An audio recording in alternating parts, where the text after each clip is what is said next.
Ko žmogus bijo jūsų santykiuose? Kas jam neduoda ramybės? Pasižiūrime. Bijo to, kad jį gali skaudinti praradimai. Bijo to, kad jisai negalės išeiti iš praeities kažkokios tai, kas jį skaudino, kažkokie praradimai jam čia ramybės neduoda. Ir galbūt jūsų santykiuose kažkas tai buvo, kažkokia tai praeitis ir jisai bijo dėl to, kad negalės atsikratyti kažkokios tai praeities, ne? Kad kažkokie skauduliai jį lydės, kad jisai nematys suteikiamų šansų jūsų santykiuose. Tokios pasibaimės.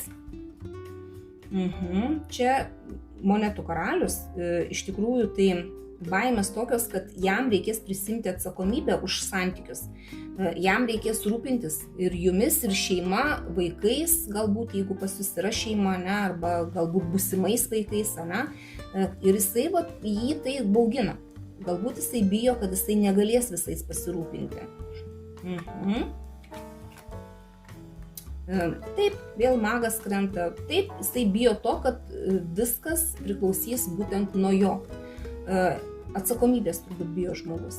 Kad viskas bus užkrauta ant jo ir kad jisai galbūt nesuspės, nesugebės, negalės, kad jam neužteks jėgų. Pas jį tokios baimės.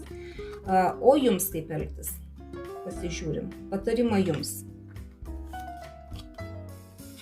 Jums reikia tiesiog mėgautis tuo, ką jūs jau sukūrėte, ką jūs turite, džiaugtis savo pasiekimais, džiaugtis tuo, ką jūs turite jau dabar, nesidairyti į praeitį, o tiesiog mėgautis gyvenimu čia ir dabar.